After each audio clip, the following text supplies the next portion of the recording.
Katanya aku jelek. Ya udah nggak apa-apa. Aku pengen tahu deh, Feby secantik apa sih? Cantik. Jumlah giginya berapa, Feb? Berapa jumlah gigimu? Nggak tahu, nggak gitu. Berapa jumlah gigimu? Oh, Itu tunggu. konten nggak Aku inget. konten Tunggu. koin anjir. Dengerin. Jangan-jangan bibirnya si Feby monyong karena sudah mencium batu bara tadi. Cediar. Monyong. Kamu nggak tahu sayang, Mas.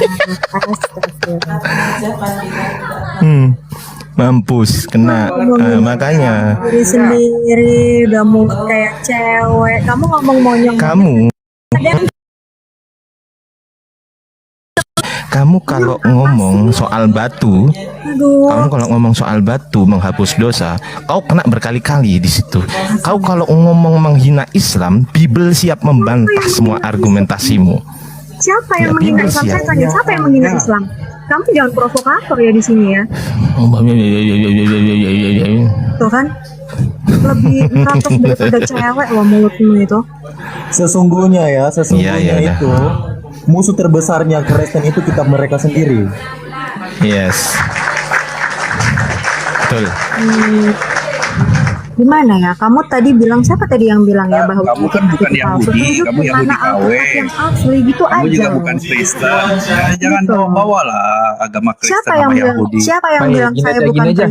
Siapa yang bilang saya bukan Kristen? Kamu kan Islam. Kamu kan Yahudi KW. Pura-pura jadi Yahudi. Alah, yang bilang itu Gak usah lah bawa agama Kristen sama Yahudi. Biasanya itu ngomongin dirinya sendiri. Kalau tukang fitnah ya. Aku udah buka open cam, kamu tuh. Coba diterima, Feby. Aku pengen tahu. Enggak, hanya teman-teman saya sendiri yang tahu. Enggak, aku pengen tahu aja bibirmu monyong enggak gitu loh.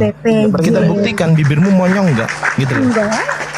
Ya kita buktikan loh. Enggak. Loh, harus monyong. Kalau nggak monyong berarti dosamu belum dihapus. Kalau monyong pakai behel. Ada uang nggak kamu beli behel? Nggak ada kan?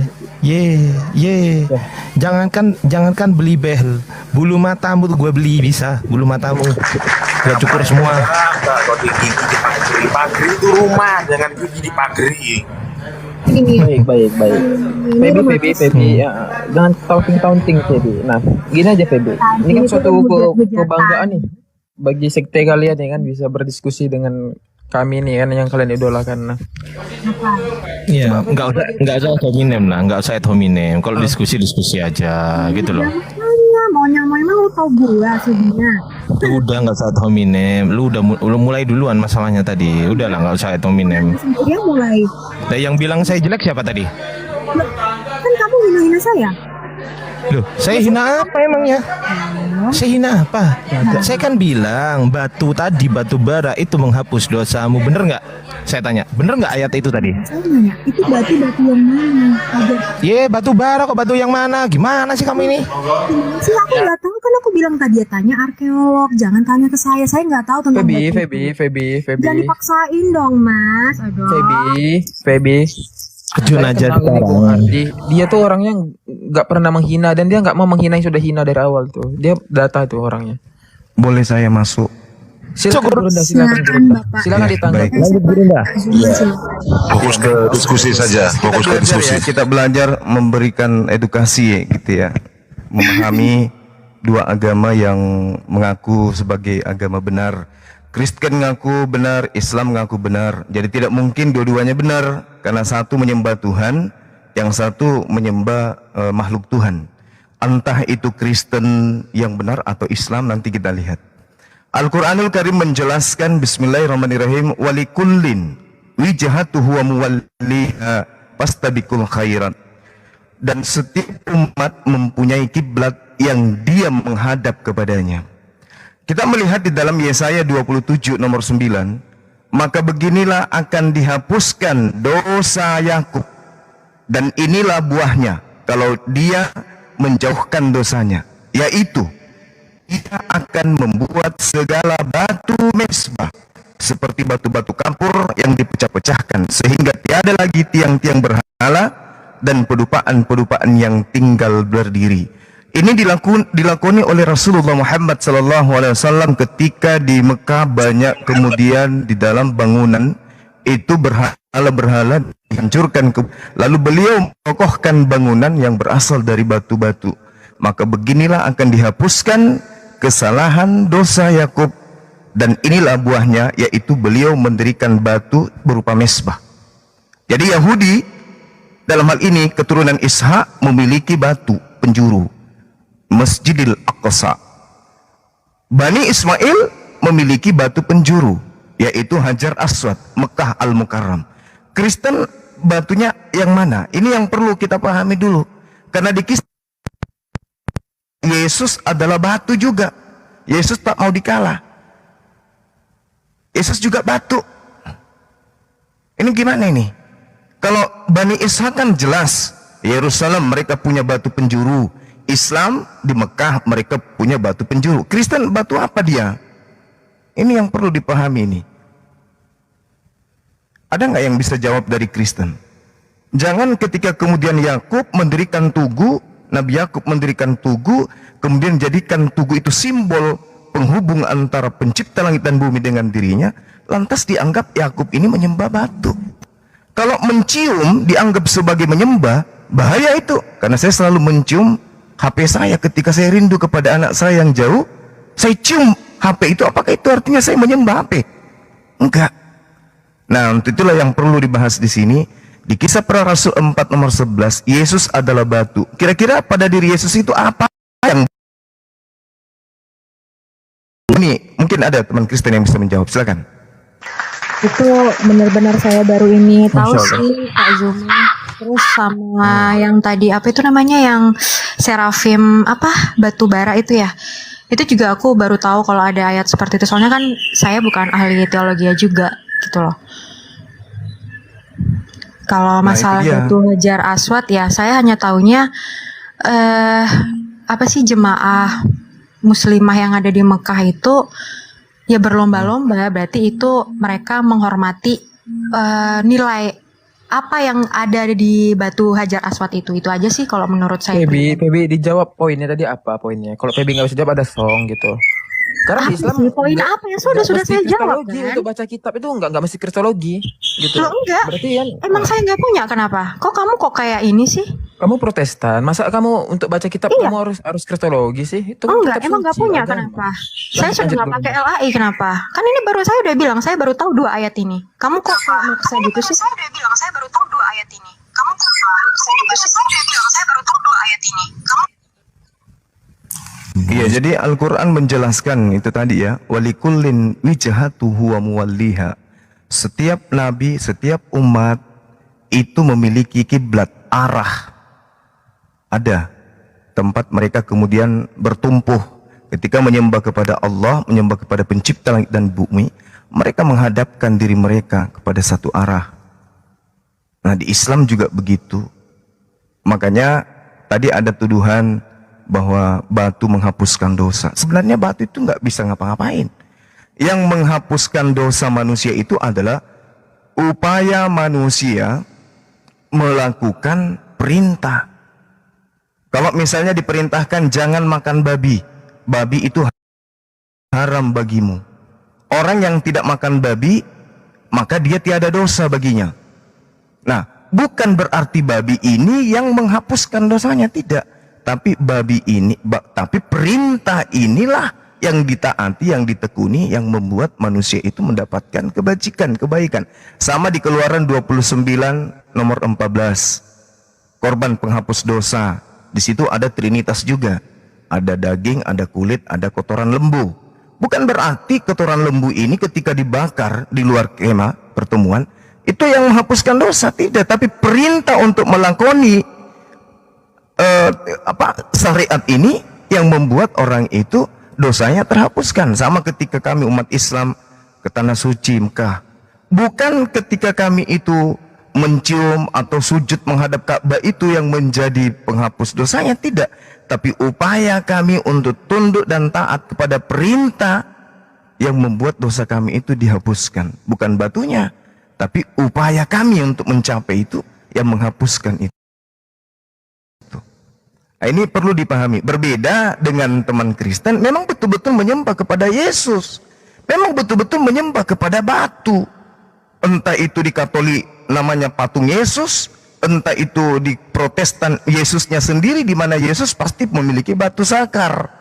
Dan tidak mungkin Kristen memilah dan memilih yang disembah. Cuman bagian leher ke atas, atau bagian pusat ke atas, atau pusat ke bawah. Tidak mungkin, pasti semuanya.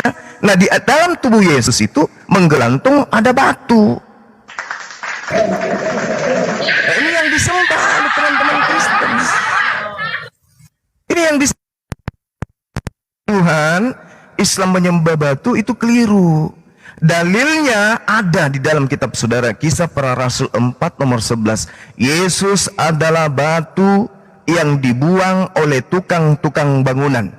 Ini kalau kita bernarasi bebas, maksudnya tujuannya untuk menghina, menghujat. Batu yang biasanya identik dengan tukang bangunan itu batu pondasi. Seperti Yesus batu pondasi. Tapi kan tidak ke sana arahnya. Tidak ke situ arahnya. Maka dari itu, ya, diskusi agama itu harus memiliki keunggulan di dalam menyampaikan narasi yang berdasarkan dalil, dan aspek pembenarnya adalah akal. Saya kira gitu. Silakan. Bicara tentang dosa ya Pak, semua umat manusia saya tidak berbicara dengan keimanan ataupun agama apapun ya. Itu hanya kita sendiri yang bisa menolong untuk kita sampai ke surga. Tuhannya siapa, agamanya apa, itu hanya kita sendiri Pak, Kak Zuma. Karena percuma saja seperti saya Kristen, tapi saya suka hujat-hujat Islam, saya suka menghina-hina, contohnya seperti, oh batu Hajar Aswad itu begini-begini, itu adalah sama gitu. Itu nggak akan Pak, Kak, masuk ke surga. Karena mulut saya sendiri juga sudah harus dididik. Nah, itu makanya kenapa kok dari tadi kok aku diserang gini-gini. Nah, saya ngomong apa? Kok tiba-tiba kamu sok polos ya? Nah, ini lagi nih.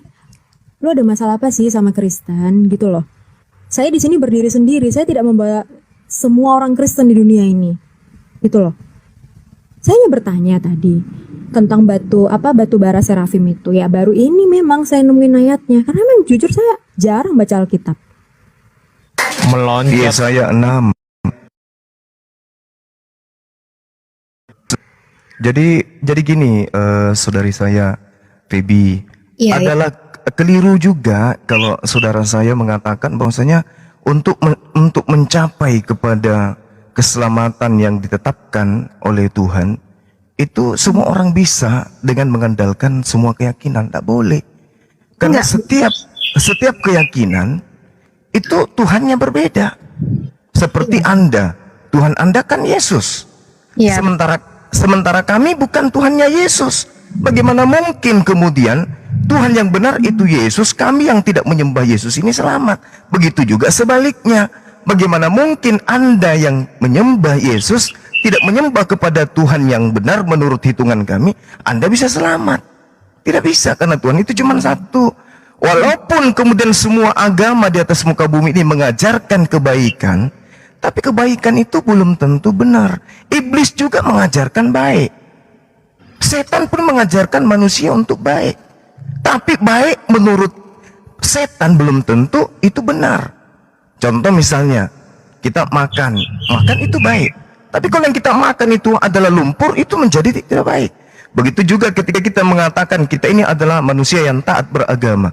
Lah kalau agama kita salah, bagaimana bisa dikatakan kita mau selamat kalau jalan yang kita tempuh itu adalah salah? Sedangkan jalan menuju kepada Tuhan itu hanya satu, yaitu damai sejahtera, shalom. Hanya itu, nggak ada di luar daripada itu. Ya itu makanya tadi saya bilang kan, tidak ada satu agama pun, satu keyakinan pun yang mengklaim bahwa kalau menurut saya pribadi ya, oh saya Kristen nih, udah pasti nih masuk ke surga. Tapi kelakuan saya, maaf kata, buruk gitu. Jadi jangan pernah mengklaim bahwa agama saya atau agama siapapun mengklaim bahwa oh udah pasti nih masuk, enggak. Dari contoh kecil aja nih saya lihat di room teman-teman Kristen, teman-teman Islam saya ngujat, ya ketawa Kamu aja mirip sih. Elia ya, Elia Imron. Betul. Mirip. Ya dia kan laki-laki, saya perempuan. Miripnya di mana? Suara. Ya suaramu. Dilanjutkan dulu Bang Yordan. Lanjut Feb. Ya udah sih, saya di sini pribadi aja sih. Kemarin juga ada kayak gitu juga. Saya masuk di room Tuan Raja Dolar. Saya bertanya, sebenarnya Muhammad itu sosoknya seperti apa? Tapi mungkin ada teman-teman Kristen yang tidak suka saya masuk ke room itu, akhirnya menyebarkan fitnah bahwa saya menjatuhkan harga diri Yesus gitu. Nah, saya menjatuhkan harga diri Yesus gimana? Saya hanya pengen tahu Muhammad itu seperti apa. Gua Hira, hanya itu aja, dua itu aja. Gua Hira itu apa sih gitu loh. Ya makanya di sini kan kalian bertanya tentang batu serafim ya. Jujur aku nggak tahu itu batu apa, gitu loh. Kalau untuk keselamatan sih, ya kalau di Islam ya saya percayanya amal dan ibadah. Bagaimana kita berbuat baik dengan sesama dan dengan Tuhan, itu aja sih. Tuh.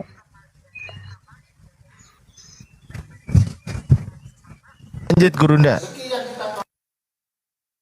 Gurunda, mau ditaruh Gurunda?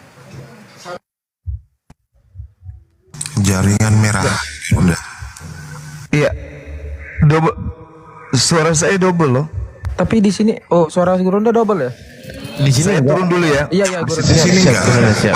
Aman Gerunda, aman. Turun permintaan naik lagi. Oh ini Ustadz Arif ini mungkin ya, gara-gara pakai efek ini mungkin. Bahkan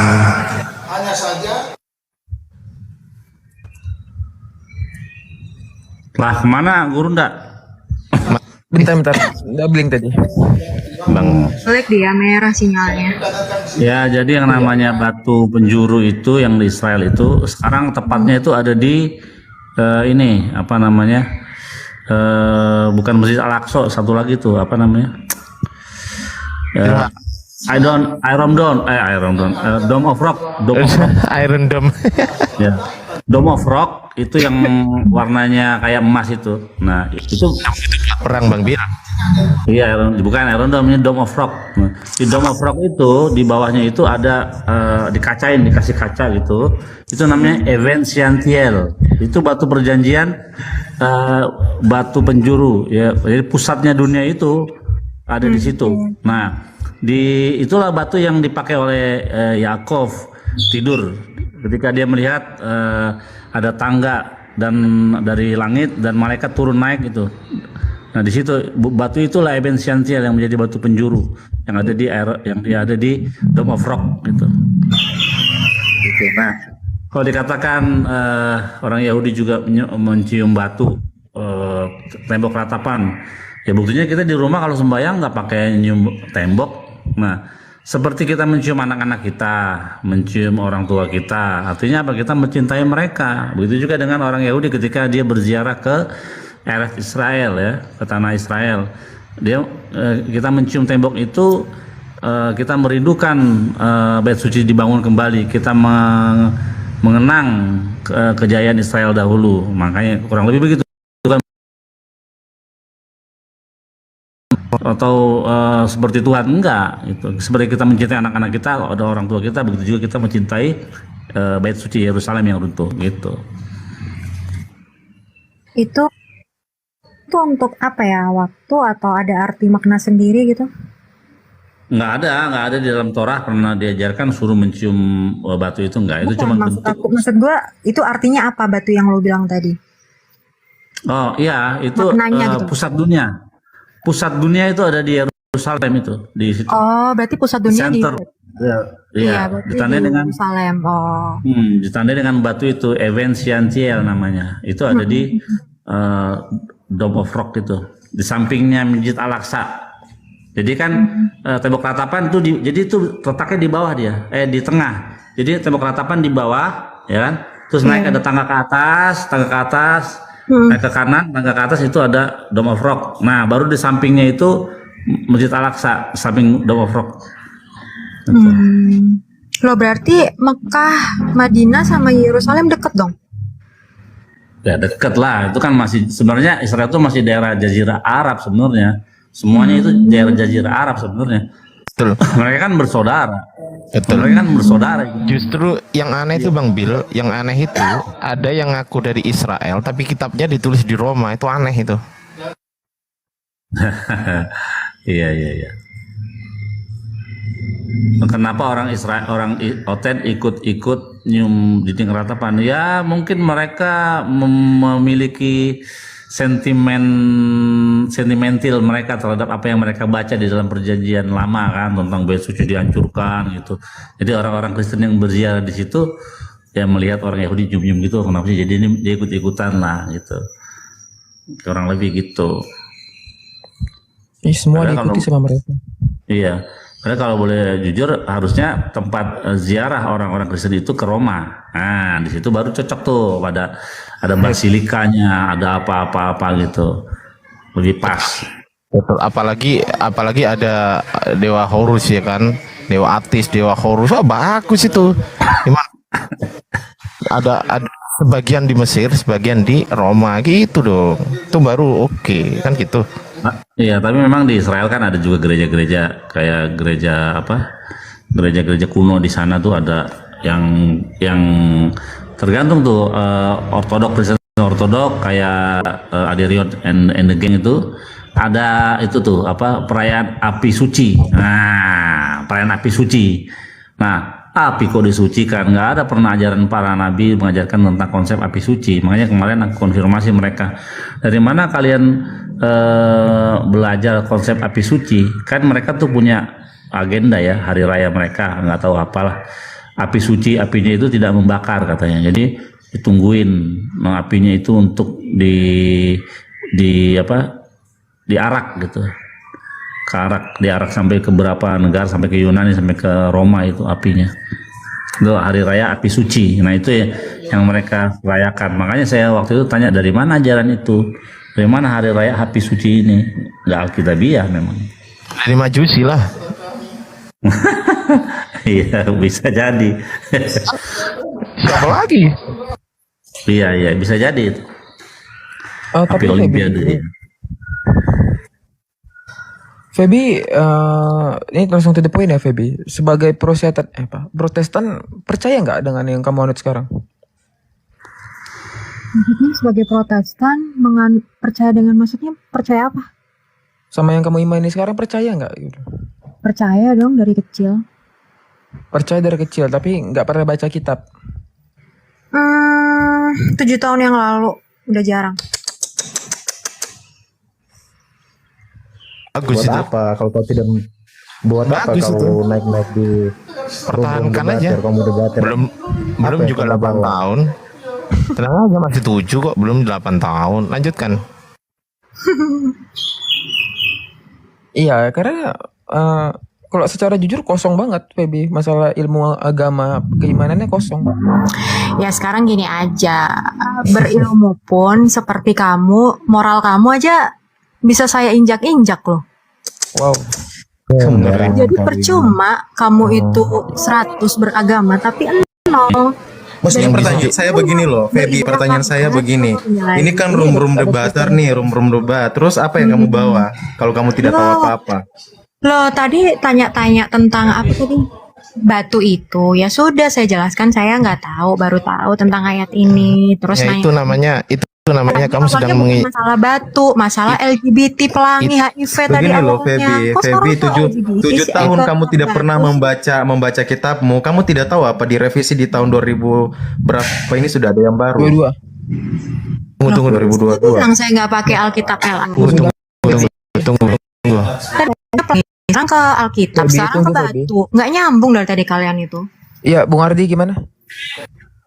Tadi kan dia ngomong menginjak-injak, moralmu bisa diinjak. Sebetulnya dia sedang menginjak-injak harga dirinya dia sendiri loh di sini karena ketidaktahuannya dia. Itulah. Tadi saya mau membahas Pola pikirmu belum sampai, Feby. Tadi bahas pelangi HIV, tiba-tiba ke Alkitab, bilangnya Alkitab Feby, palsu. Yang mana asli? Feby. Coba tunjukin. Itu aja loh. Feby macam cewek lama-lama. Tunggu dulu ya Feby ya. Nah, kita rolling aja Feby sama yang agak berisi ya, otennya ya Feby ya. Feby ngeles doang macam cewek. Emang dia cewek. Nggak ada data. Emang gue cewek. Kalian Mana bilang gue fotonya? Elia, On cam, on cam, on buktiin. cam. Makanya jangan fitnah. Aduh, on Bung cam. Ardi percaya nggak ada cewek, Bung Ardi? Karena nggak ada data gitu. On cam Hanya coba. teman-teman gue yang tahu gue. On cam, on cam, on cam. Aduh, males ah. Ngapain lu itu mesum tau gak lo? Ya sudah. Nah, dia cewek, dia Lu cewek. gak tau siapa gue. Feby cewek.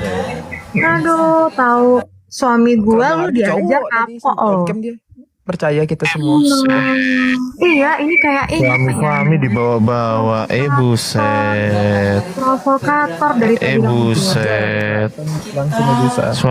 Suami dibawa-bawa. Feby, Parah. apa yang membuat Feby itu tetap menjadi Kristen? Hal apa yang membuat Feby menjadi Kristen? Apakah karena keluarga, lingkungan, atau atas sesuatu yang Kak Feby pahami dan yakini? Sudah turun dia. Sudah turun. Nah ini nih udah gedein beliau host. Kami ucapkan Ya. selamat kepada Kecil lagi. Raja sama Mas Yayang. Mas Yayang ini sih. Akhir Zuma, standby. Ya, ahi. Assalamualaikum Guru Dah. Insya Allah. Masya Allah. Ya udah nggak Iya. double tuh suaranya. Tadi double dia. Jaringan. Udah kabur Feby, tadi baru ditanya. Mana teman kita?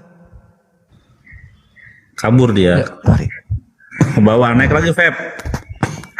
Dia ngeles doang itu, Bung Billy. Capek kita. Selamat siang, Daren. 8121.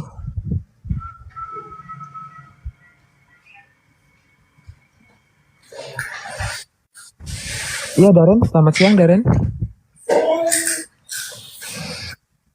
Daren.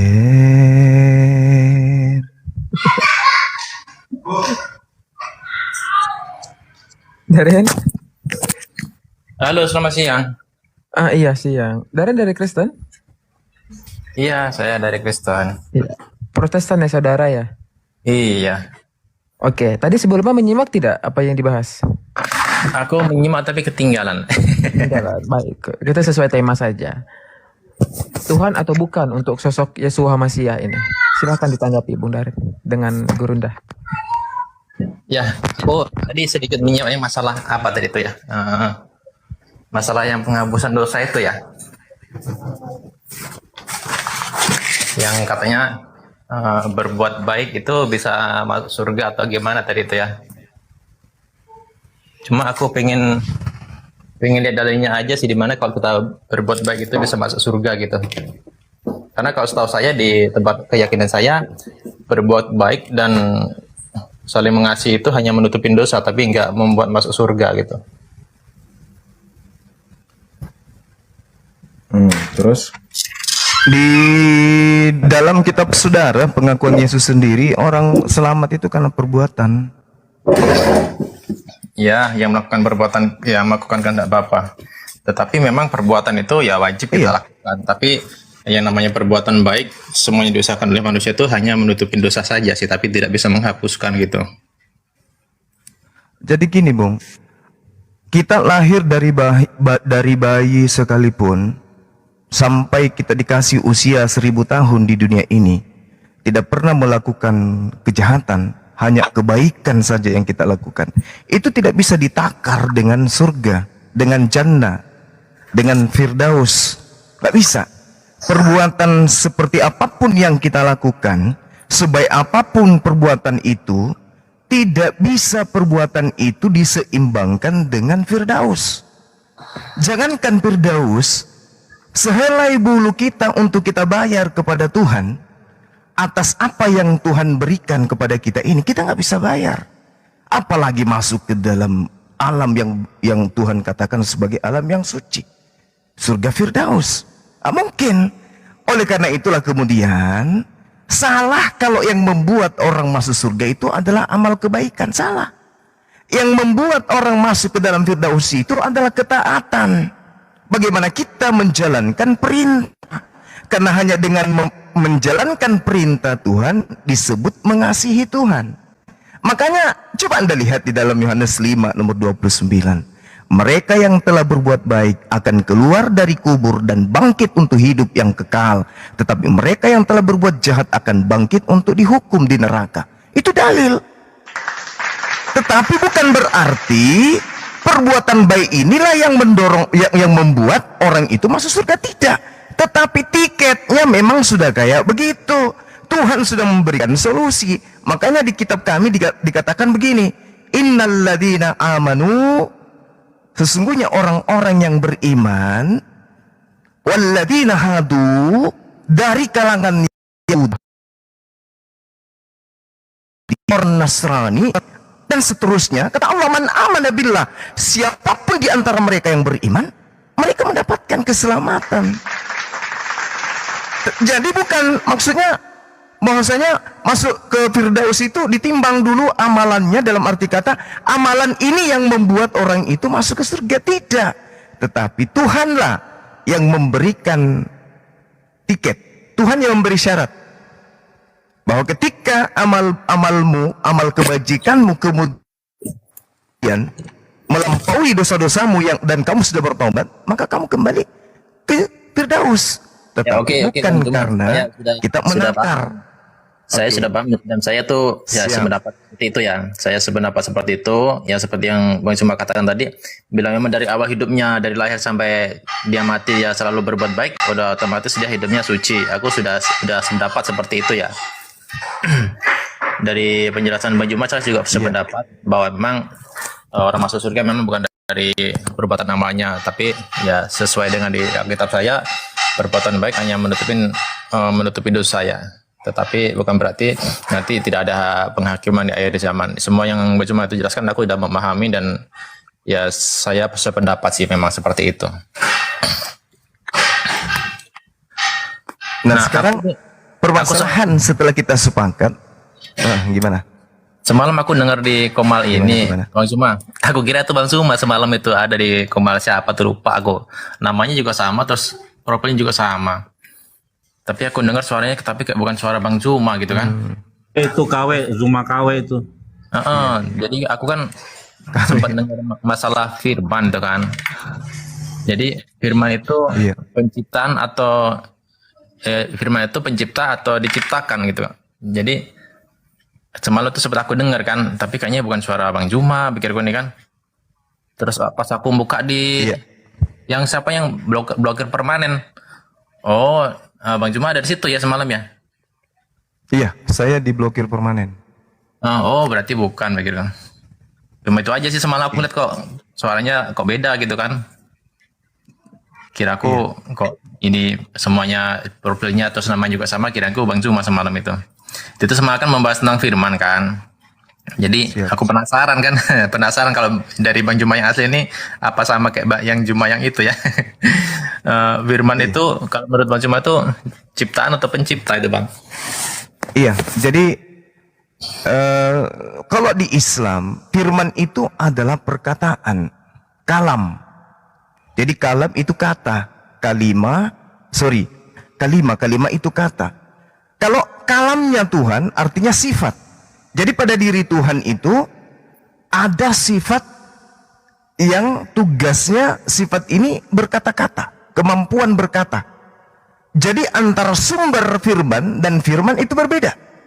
Sumber itu adalah Tuhan, sedangkan firman itu adalah sesuatu yang menjadi intisari daripada kehendak yang disampaikan kemudian kepada makhluk. Contoh misalnya di Keluaran 34 nomor 28. Ini kita ambil tiga kitab ya. Yang pertama adalah Keluaran 34:28. Dan Musa ada di sana bersama-sama dengan Tuhan 40 hari 40 malam lamanya, tidak makan roti dan tidak minum air. Dan ia menuliskan pada loh segala perkataan perjanjian, yakni ke-10 firman. Nah, kalau kita berbicara tentang data ini, maka firman di sini adalah ketetapan-ketetapan Tuhan, perintah, instruksi, ide, ketentuan daripada Tuhan. Artinya yang diterima oleh Musa adalah sebuah ketetapan Tuhan yang berasal dari Tuhan. Yang tertulis itu bukan Tuhan, tetapi asal dari yang tertulis itulah Tuhan, sang sumber firman.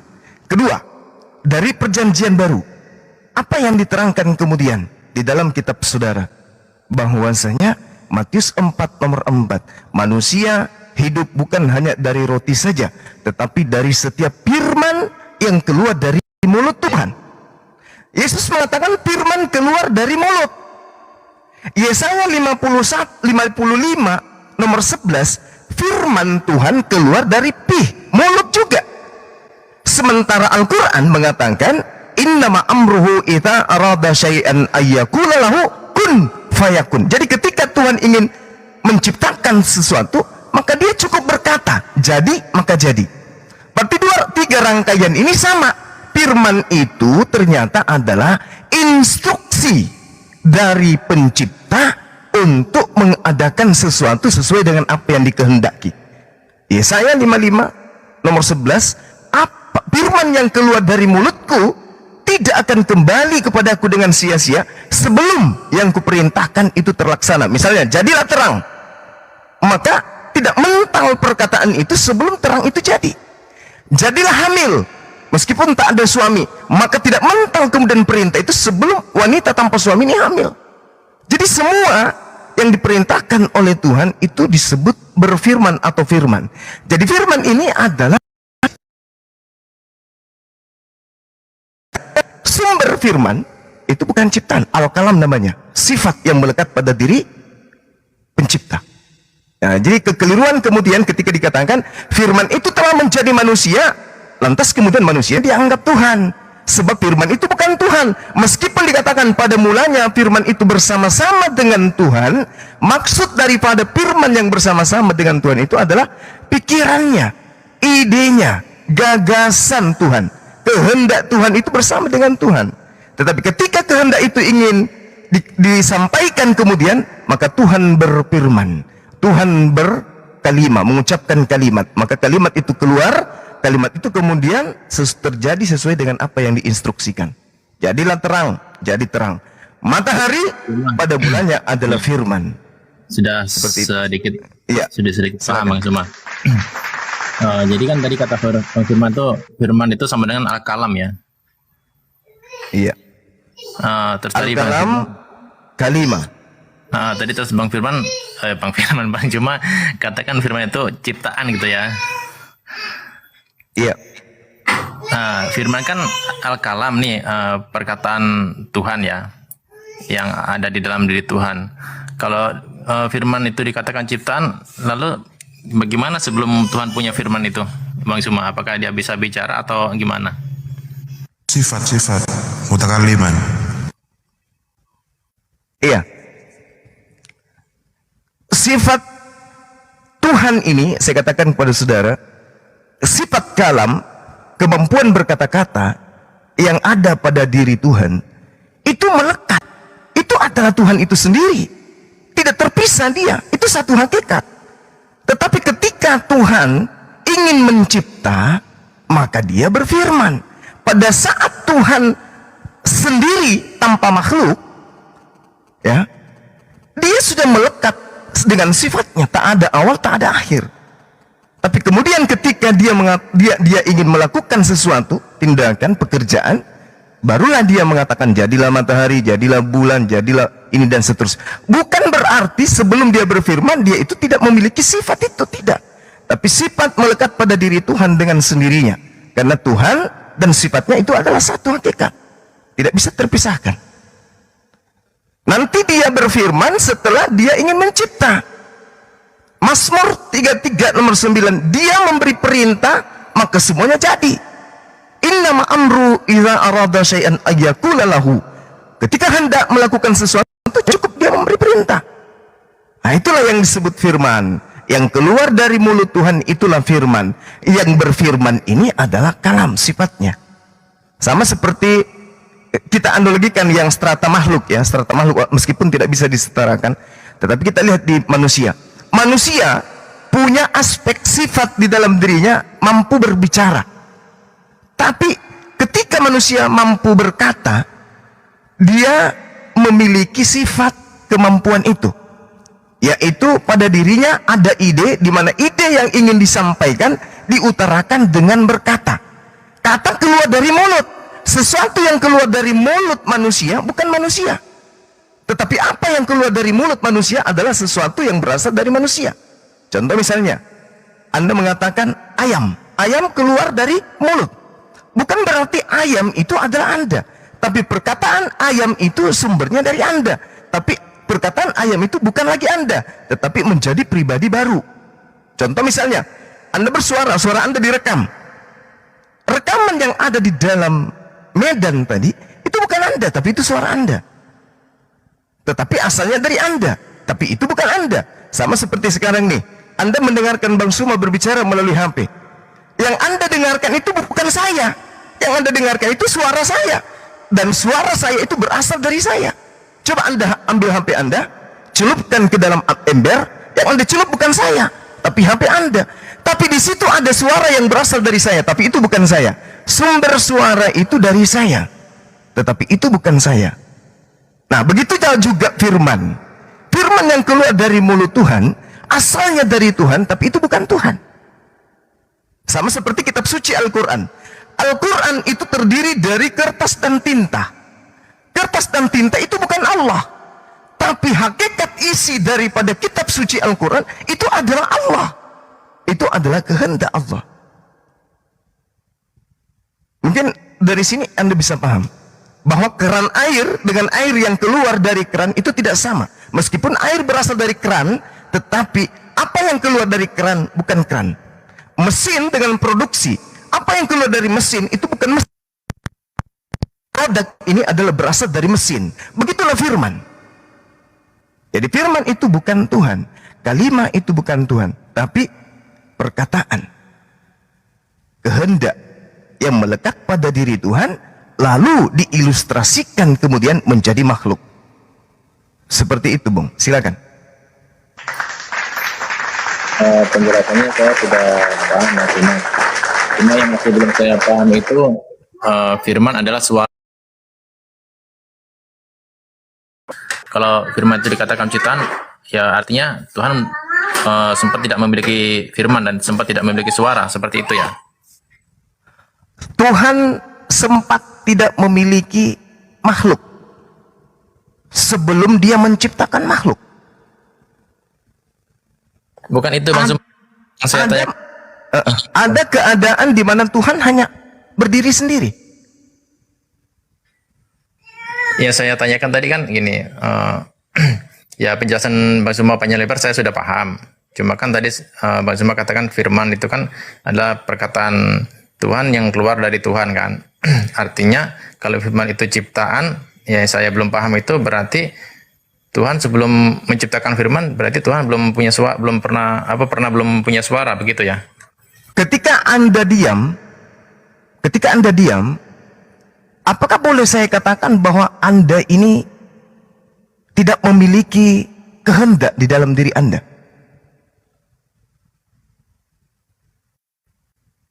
Ketika Anda diam.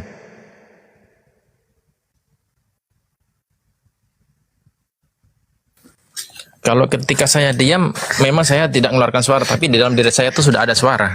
Nah, inilah yang disebut kalam sifat. Bukan berarti Anda bisu. Benar kan? Ketika Anda ingin makan, Anda diam nih, tapi Anda ingin makan. Maka supaya istri Anda membuatkan makanan yang Anda mau, maka Anda berbicara. Karena sudah ada potensi berbicara yang Anda miliki, yang melekat pada diri Anda.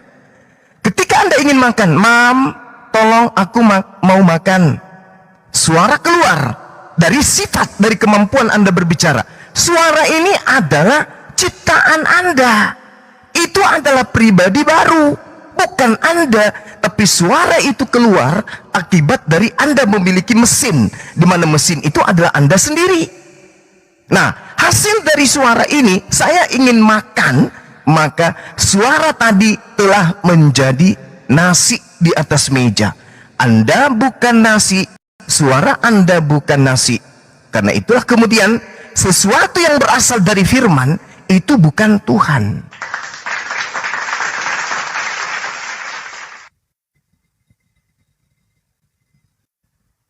Oke. Sesuatu yang berasal dari sumber itu bukan sumber. Artinya gitu ya. kalimat Silakan. perintah ya, Gurundaya, kalimat perintah. Firman adalah perintah. Boleh. Lanjut. Iya. Kalimat itu perkataan.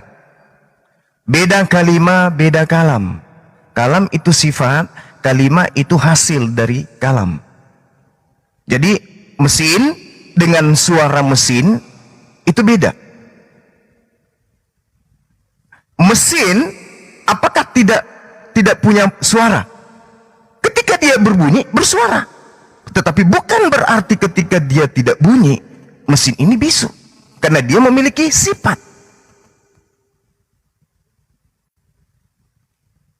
Seperti itu, Bang. Jadi intinya gini, sesuatu yang keluar dari mulut Tuhan itu bukan tapi makhluk. Ya, silakan Akhi Billy, mungkin ada ingin disampaikan, host dibesarin. Siapa roperan? Emak koren, jangan koren. Ustaz, noise Pertanyaan yang Ustaz. bagus sekali. Noise Pertanyaan Ustaz. yang bagus sekali dan masuk akal ya. Jadi waktu Tuhan itu belum ada manusia, belum dia menciptakan langit dan bumi ini, dia gimana cara komunikasinya? Sama siapa dia ngomong? Nah, kita lihat bagaimana malaikat itu lebih tua diciptakan dari manusia. Malaikat itu diciptakan di hari kedua, makanya di hari kedua tidak ada kata Fire Elohim Kitov, dan Tuhan melihat itu baik. Kenapa di hari kedua itu Tuhan menciptakan malaikat, ada juga setan di situ, ada juga neraka diciptakan di hari kedua. Makanya bukanlah hal yang bisa dikatakan baik di hari penciptaan kedua itu. Nah, karena malaikat itu di hari kedua, kita lihat waktu Tuhan mau menciptakan manusia, malaikat itu protes, ngapain ciptain manusia itu, kehendaknya sifat itu jahat adanya, jangan kau ciptakan manusia. Beberapa malaikat itu protes kalau Tuhan ingin menciptakan manusia, tapi Tuhan bilang, kamu tidak tahu apa yang aku tahu, bahwasanya di waktu yang mendatang aku akan menciptakan yang namanya tesyufah atau pertobatan. Nah, itu yang tidak diambil oleh Adam. Kita tahu bahwa Adam ketika atas dosa makan buah itu, ya, dia tidak langsung meminta ampun, tidak bertobat. Tapi kita tahu di dalam sumber-sumber kami bahwa Adam itu sempat bertobat. Nah, bagaimana ketika Tuhan itu belum menciptakan langit dan bumi ini, bagaimana dia berkomunikasi? Kita lihat yang namanya berfirmanlah Tuhan, ya, berarti dia berfirman kepada siapa? Kepada manusia. Supaya apa? Supaya maksud Tuhan ketika dia menciptakan langit dan bumi ini diciptakan untuk siapa? Langit dan bumi ini untuk manusia. Makanya ketika dia berfirman, dia memakai bahasa ini. Lihat alfabet, huruf-huruf Ibrani, ya.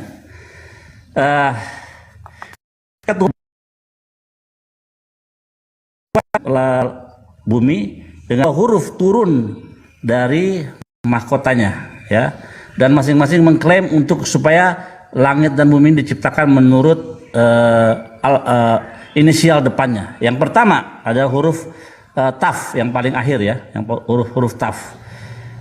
Dia bilang, Tuhan ciptakanlah,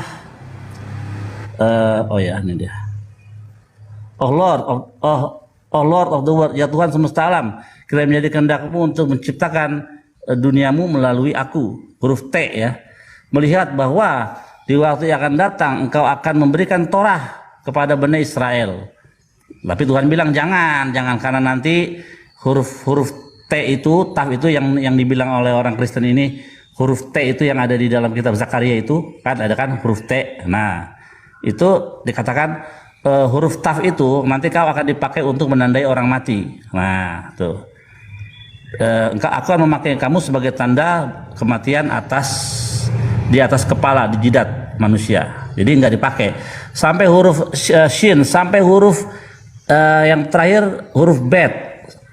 Karena alif itu diam, ya. Jadi semua huruf itu minta diberikan privilege, hak untuk inisialnya untuk menciptakan langit dan bumi ini. Nah, ketika huruf Bet, dia bilang ini, ya Hashem, ya Tuhan, ciptakan langit dan bumi ini pakai huruf saya, B atau Bet. Karena di waktu yang datang orang-orang akan berdoa Baruch kata Adonai dengan huruf Bet. Diberkati engkau Tuhan, Raja semesta alam, bla bla bla bla gitu. Nah, Tuhan bilang, wah baik ini hal yang baik. Maka Tuhan menciptakan langit dan bumi ini memakai huruf B, sehingga berbunyi demikian, Bereshit bara Elohim. Bagaimana dengan huruf Alef?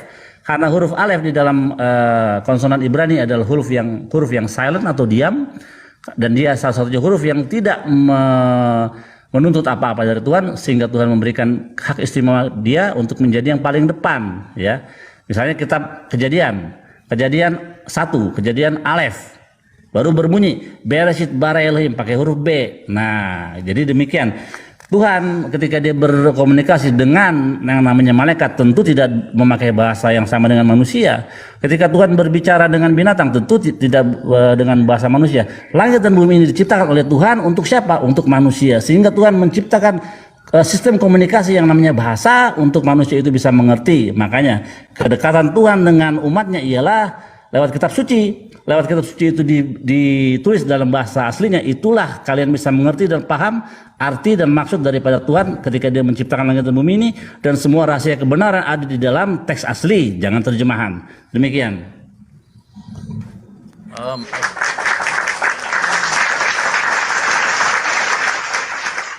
Dengar penjelasan dari Bang Suma tadi kan aku sambil ngasuh anak, jadi ya saya sih memang mendengar tapi belum sempat menanggapi, tapi saya sudah mengertilah apa penjelasan dari Bang Zuma itu tapi aku masih belum bisa menangkap karena kayak gini ya, misalkan ini di sini kan ada Bang Zuma ya, taruhlah itu ada foto profilnya, anggap saja itu nggak ada foto profilnya, cuma gelap situ saja, begitu aja ya, karena saya memang tidak tahu Bang Zuma itu seperti apa tapi orang pada tahu saat Bang Zuma berbicara, orang pada tahu, oh itu Zuma, padahal itu hanya suaranya saja.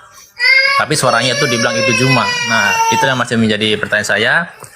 Berarti memang Tuhan itu, kalau firman itu dikatakan ciptaan, artinya Tuhan sempat tidak memiliki firman. Itu aja yang masih saya dapat. Jadi ini aku nggak bisa lama-lama ya, aku masih mengasuh anak soalnya. Jadi aku tak turun dulu ya. Terima kasih ya buat Bang Zuma sudah ngasih penjelasan ke saya. Iya. Ya, aku izin turun dulu ya. Silakan Bang, silakan. Terima kasih Bang Zuma. Iya. Jadi kalau misalnya yang saudara kita tadi barusan sampaikan itu, untuk mengenal kemudian Bang Zuma ya dari suaranya, begitulah juga Tuhan. Untuk mengenal Tuhan, siapa yang pencipta. Ciri-ciri Tuhan itu pencipta, itulah Tuhan. Al-Quran menjelaskan sanurihim ayatina fil afaq.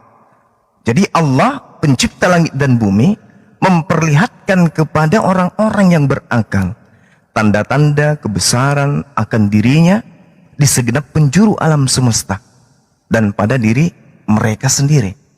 Fi ampusihim. Nah, kalau untuk mengenal Bang Zuma, kenal suaranya. Untuk mengenal Tuhan, kenal ciptaannya. Alam semesta ini sempurna, maka tidak mungkin diciptakan oleh sesuatu yang cacat. Tidak mungkin diciptakan oleh sesuatu yang punya kelemahan. Tidak mungkin diciptakan oleh sesuatu yang punya keterbatasan. Diciptakan oleh yang maha tinggi, yang maha besar, yang maha dahsyat. Kita kenal dengan Tuhan, Rabbus samawati wal ard, pencipta langit dan bumi. Makanya saya katakan, kalau contoh nih ya, orang Yahudi, orang Islam masuk dalam sebuah ruangan, kemudian mereka menyebut Tuhannya, wahai engkau pencipta langit dan bumi yang maha suci lagi maha tinggi. Nabi merasa, berarti saudara kita Kristen, ketika masuk ke dalam ruangan mereka berdoa, wahai Yesus. Yesus tidak dengar. Karena Yesus dia hanya makhluk. Tapi kalau berbicara mengenai El-Gebor, Ar-Rahman, Ar-Rahim, dan seterusnya, itu merasa karena dia adalah esensi pencipta. Sama seperti ketika Bang Zuma dipanggil, Bang Zuma, berarti saya yang diseru. Kan gitu. Jadi kalau saudara mengenal Bang Zuma dari suaranya, maka kenallah Tuhan lewat ciptaannya. Siapa yang menciptakan, dialah Tuhan. Siapa yang diciptakan, jangan Anda tuhankan. Oke, silakan. Masya Allah, Masya Allah, Masya Allah. Ya, ini ada ibunda dari si Agatha nih, si Rasmi. Rasmi? Halo. Ya, selamat siang. Siang. Siang, Bu. Oke ya, Bang Juma ya, saya mau komentar sedikit ya. Iya betul yang Abang Silakan, bilang Bu. dulu ya, yang firman itu keluar dari mulut Allah, ya betul. Itu di perjanjian lama ya kan. Kitab para nabi dan ya itu perjanjian lama lah, perjanjian lama. Itu makanya waktu menciptakan Adam, waktu Adam berdosa, Allah datang berjalan-jalan gitu kan, berjalan-jalan. Tetapi Adam tidak melihat Allah di situ. Dan Allah berbicara kepada Musa, Allah menyuruh Musa menuliskan firman-Nya. Dia hanya nampak sebagai api dan dia tidak nampak gitu kan. Jadi di perjanjian lama itu manusia itu semakin jahat dan masuk ke era perjanjian baru, Allah mengutus anaknya yang tunggal untuk membawa umat manusia ke jalan yang benar. Karena apa? Karena Allah itu roh. Roh itu tidak nampak manusia seperti yang Juma Balak katakan tadi di perjanjian lama itu. Kalau Allah itu firman itu suara. Jadi orang tidak menampak Allah gitu. Jadi bagaimana cara membawa umatnya manusia yang diciptakan Allah ini ke jalan yang benar? Karena pada masa itu manusia sangat jahat karena dikuasai oleh iblis. Awalnya Hawa digoda iblis, digoda ular ya kan. Jadi semakin jahat manusia itu, dan terakhirnya Allah mengutus anaknya yang tunggal itu di perjanjian baru supaya manusia Bu bisa Rasmi. melihat Allah di situ gitu. Jadi Bu Rasmi, ya. tadi kan katanya saya mau komentar sedikit aja. Ini kok banyak banget komentarnya. Banyak Panjang itu ya. Banyak Ya. Itu dia. Cuman bukannya itu poinnya yang aja, saya mau katakan. data-data. Itu yang abang katakan itu suara. Firman itu suara. Iya, itu di perjanjian lama dan di perjanjian baru untuk membawa umat manusia ke jalan yang benar. Allah mengutus anaknya yang tunggal ke dunia untuk menebus umatnya dari dosanya. Itu tuh di perjanjian baru Matius Allah Yesus lahir. Oke. Ibu, kalau berbicara mengenai utusan, itu sudah pasti bukan Tuhan. Tuhan kita itu pencipta langit dan bumi kita ini, itu bukan makhluk. Maka supaya kita bisa berinteraksi dengan Tuhan, maka Tuhan memilih manusia-manusia pilihannya sebagai duta, sebagai wakil, sebagai utusan di atas muka bumi ini untuk mengajarkan apa yang Tuhan kita itu kehendaki terjadi. Makanya Tuhan di dalam Yesaya 63 nomor 9 mengatakan, dalam segala kesesakan mereka di sini manusia, bukan seorang duta, bukan utusan, melainkan Tuhan sendirilah yang menyelamatkan mereka. Dialah yang menebus mereka dalam kasih-Nya dan belas kasih-Nya. Ia mengangkat dan menggendong mereka selama zaman dahulu kala. Jadi bukan duta, bukan utusan. Mana buktinya? Mari kita lihat.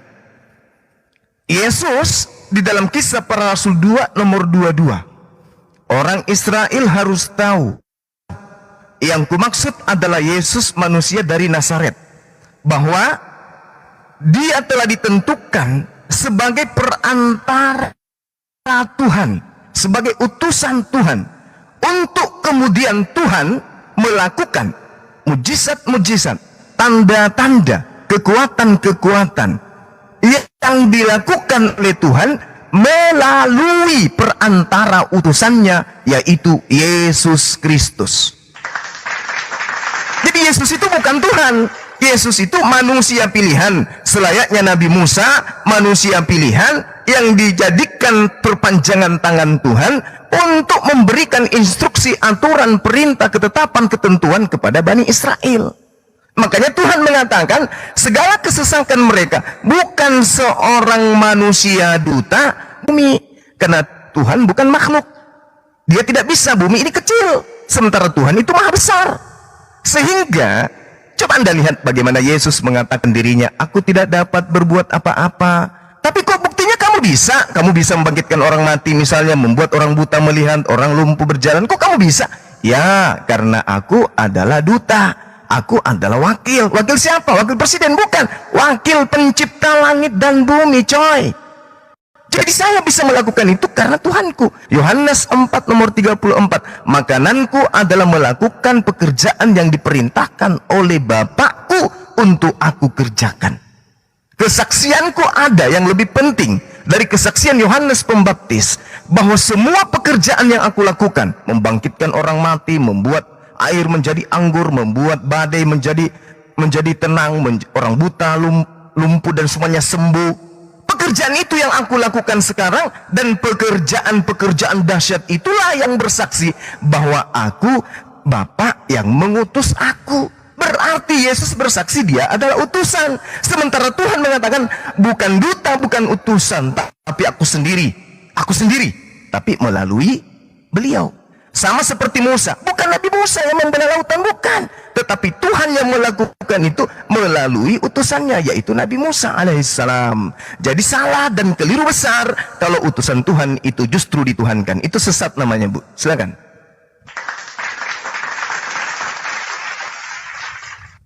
Oke, buka di Yohanes 14 ayat 6. Yohanes 14 ayat 6.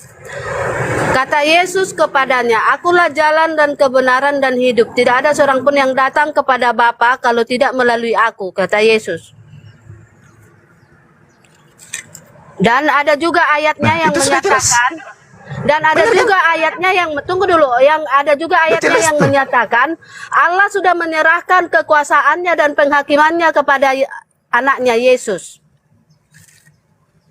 Itu memang betul, itu aku sendiri, kata Allah yang Abang Jumabi katakan tadi. Tetapi itu Abang Juma katakan itu di perjanjian lama. Di perjanjian lama ini kan Yesus lahir di perjanjian baru.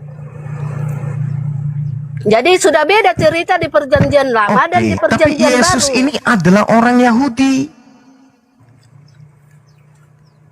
Oh, tidak Yesus bisa. adalah Yesus itu tidak mendakwa di Roma, di Vatikan, enggak. Dia di Yahudi. Yesus ini praktisi Torah. Menurut Bible ya, menurut kitab saudara ya, Yesus ini adalah praktisi Torah. Artinya dia mengikuti apa yang diinstruksikan oleh Tuhan. Data yang Ibu bawa, Yohanes 14 nomor 6. Apa yang dikatakan? Akulah jalan, akulah kebenaran, akulah hidup. Tidak ada yang sampai kepada siapa? Kepada aku tidak, tetapi kepada Dia yang telah mengutus aku. Kalau tidak melalui aku, berarti kan jelas Yesus hanya duta, Yesus hanya utusan, kan gitu. Tidak ada yang sampai kepada Bapa. Bagaimana berarti dengan Yesus ayat duta. Allah sudah Gimana? Allah sudah memberikan kuasa. Ibu baca di dalam Yohanes 5 nomor 26. Apa yang diterangkan di sana? Coba Ibu baca. Kemiut, Bendera Resmi. Yohanes 5 nomor 36, coba Ibu baca. Buka dulu Yohanes 13 ayat 3. Yohanes 3, Yesus tahu bahwa Bapaknya telah menyerahkan sesuatu kepadanya dan bahwa ia datang dari Allah dan kembali kepada Allah. Ya, coba Dan- Ibu baca dan Yohanes 5 nomor Yesus 36. itu datang dari Allah gitu ya, dan dia Dibaca datang dulu, dari Bu. Allah menjadi manusia, dan dia bukan manusia sempurna. Iya, Ibu baca boleh Yohanes 5 nomor 36. Berapa? Lukas berapa? Yohanes Bu. Yohanes 5:36. Yohanes berapa? Yohanes 5:36. 6. Tetapi aku mempunyai suatu kesaksian yang lebih penting daripada kesaksian Yohanes, yaitu segala pekerjaan yang diserahkan Bapa kepadaku supaya aku melaksanakannya. Jadi pas kan yang saya katakan tadi. Jadi karena Allah itu roh, jadi dia mengutus anaknya yang tunggal lahir sebagai manusia supaya manusia bisa melihat Allah tadi, anak Allah tadi gitu kan, karena bisa. Allah itu roh. Bukan. Dan ini dikatakan di sini kan sudah diserahkan kekuasaan Allah itu kepada Yesus gitu. Ibu, pencipta langit dan bumi itu bukan roh. Roh itu adalah makhluk. Roh itu makhluk, Bu. Coba Ibu Google dulu. Roh adalah makhluk halus. Jadi Tuhan itu bukan makhluk. Jadi Tuhan itu bukan roh. Kalau dikatakan Tuhan itu gaib, itu betul. Tapi kalau dikatakan Tuhan itu roh, itu keliru. Kecuali orang Yunani, orang roh itu penganut ajaran samawi, Tuhan kami bukan roh. Tuhan kami pencipta roh. Nah, kalau di dalam kitab Ibu, memang orang Kristen ini kan asalnya dari barat, penyembah-penyembah roh, animisme awalnya kan. Nah, kami tidak. Sedangkan kalau Ibu membaca Yohanes 5 nomor 27, dan dia telah memberikan kuasanya kepada Yesus untuk menghakimi, karena Yesus hanyalah anak manusia. Jadi segala sesuatu diberikan. Kenapa Yesus diberi? Karena Yesus bukan Tuhan. Kalau Tuhan tidak diberi, Tuhan yang memberi. Segala sesuatunya tergantung kepada Tuhan. Yesus tergantung kepada Tuhan. Sedangkan Tuhan ini sendiri tidak diberi. Nah, di dalam Yohanes 5:27, dan Tuhan telah memberikan kuasa kepada Yesus untuk menghakimi, karena Yesus adalah anak manusia. Kalau Yesus ini Tuhan, tidak diberi dia, karena dia Tuhan.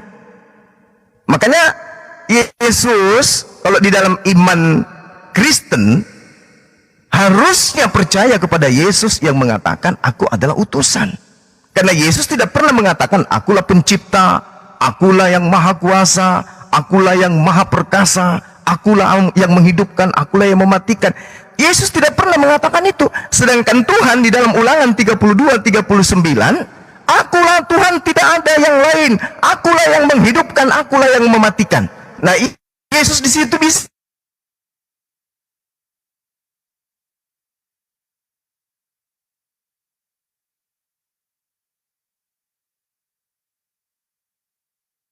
enggak?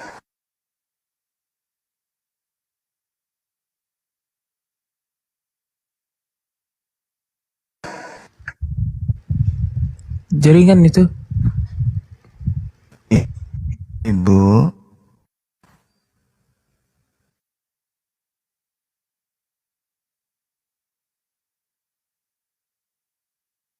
Hilang suaranya Gurunda. Iya, suaranya hilang. Bu Rasmi. Halo. Bu Rasminya hilang atau saya? Iya, tadi Halo, saya hilang tadi Gurunda. buka di Yohanes 8. Bu, Buka. sabar, Bu.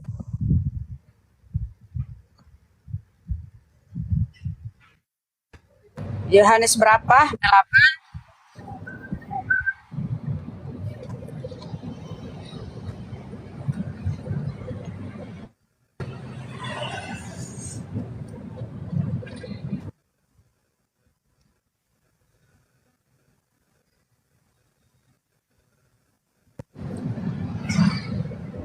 Silakan Rasmi, silakan dibacakan Yohanes 8.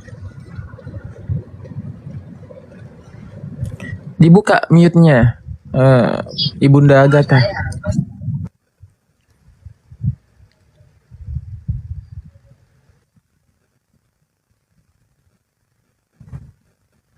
Bu Rasmi.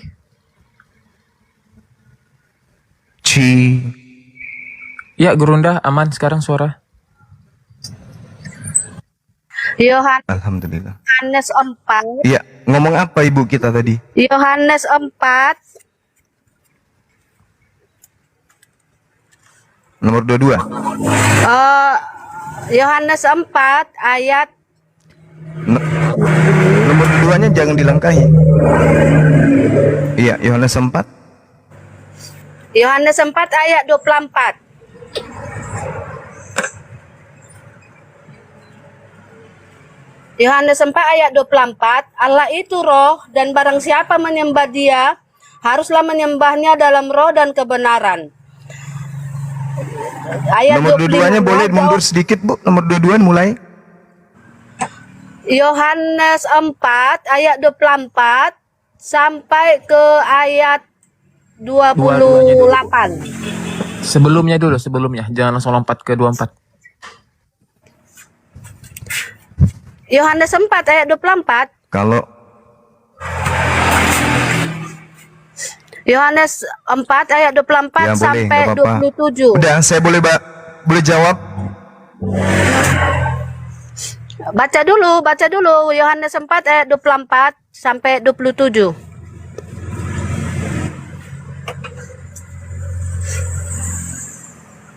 Oke, saya bacakan ya. Allah itu roh dan barang siapa menyembah harus menyembahnya dalam roh dan kebenaran. Jawab perempuan itu kepadanya, aku tahu bahwa Mesias akan datang. Karena ini percakapan antara Yesus dengan perempuan Samaria ya. Jawab perempuan itu kepadanya, aku tahu bahwa Mesias akan datang yang disebut juga Kristus. Apabila ia datang, ia akan memberitakan segala sesuatu kepada kami. Kata Yesus kepadanya, akulah dia yang sedang berkata-kata dengan engkau. Jadi ya itu yang bercakap-cakap dengan perempuan Samaria, berarti itulah Allah yang dinubuatkan yang akan datang itu gitu. Tanpa pengetahuan perempuan Samaria itu yang bercakap-cakap dengan itulah Kristus. Yang datang dari atas, dari Allah, yang diutus Allah itu dia itulah Yesus yang bercakap-cakap dengan perempuan Samaria. Di sini Ibu Yesus mengatakan mengaku, tadi akulah Tuhan dia, itu akulah Kristus. Hentian Bu, pelan-pelan biar dijawab pelan-pelan. Lanjut Gurunda. Iya. Ibu tadi mengatakan Tuhan itu adalah roh. Yesus roh atau bukan? Bukan, berarti Yesus bukan Tuhan. Kalau ibu berkata setan itu roh, saya katakan iya. Iblis itu roh, iya. Berarti Yesus adalah daging. Kan firman itu telah menjadi daging. Berarti Yesus daging, Tuhan itu roh. Siapa yang roh antara Yesus dengan iblis? Yang mana yang roh di sini? Iblis atau Yesus? Yohanes 1 nomor 14, firman kehendak Tuhan telah menjadi daging. Yesus adalah daging, iblis adalah roh. Iman ibu, Tuhan ibu adalah roh. Berarti siapa? Siapa Tuhan ibu ini? Yesus atau Iblis. Yesus. Iblis. Iblis adalah roh, sementara roh itu adalah ciptaan, makhluk. Sementara Tuhan bukan roh, karena Tuhan tidak sama dengan apapun. Yeremia 10 nomor 6, 2 Samuel 7 nomor 22. Innama amruhu, laisa kamitslihi syai'. Tidak ada yang serupa dengan Tuhan. Sedangkan roh serupa dengan iblis. Berarti Tuhan tidak serupa dengan roh. Tapi kalau dikatakan gaib, ya, itu betul. Karena kita tidak bisa melihatnya. Jadi kalau ibu mengatakan Tuhan Anda adalah roh, berarti Tuhan Anda bukan Yesus. Kecuali dan tadi kitab saudara mengatakan Yohanes 4 nomor 24, Tuhan itu adalah daging, baru Yesus. Tapi kalau Anda mengatakan Tuhan itu adalah roh, Yesus tidak kena. Karena Yesus daging, dia bukan roh. Seperti itu, Bu. Jadi ketika dia mengatakan, jawab perempuan itu kepada, aku tahu bahwa Mesias akan datang, disebut juga Kristus. Akulah dia. Bukan berarti akulah Tuhan.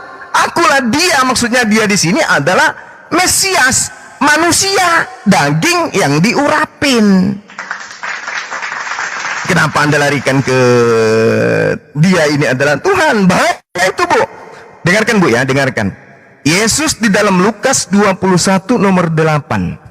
Waspadalah. Ini nasihat Yesus kepada Bani Israel, muridnya, bukan orang Roma, bukan Yunani, bukan Kristen, tapi orang-orang yang bersunat. Yesus nasihati orang-orang bersunat pada saat itu. Bani Yakub yang dinasihati. Waspadalah supaya kamu jangan disesatkan.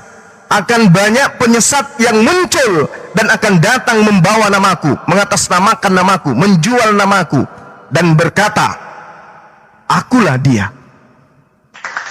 Jadi kalau ada orang yang mengartikan akulah dia sama dengan Yesus adalah Tuhan, sama dengan Yesus adalah Elohim, maka dia adalah penyesat. Kata siapa? Kata siapa? Kata Yesus. Mana dalilnya? Lukas 21 nomor 8. Waspadalah supaya kamu jangan disesatkan, sebab banyak penyesat yang akan datang memakai namaku dan mengatakan akulah dia. Jadi siapapun di dunia ini yang mengatakan akulah dia sama dengan Yesus itu adalah Elohim, maka dia adalah penyesat. Mereka adalah Dajjal laknatullah alaihi. Hati-hati. Makanya beragama itu harus pakai ilmu, jangan pakai doktrin. Nah, Ibu kalau menggunakan data Yohanes 4:24, mundur sedikit aja 2 angka. Kamu menyembah apa yang kamu tidak kenal. Aku Yesus menyembah apa yang aku kenal.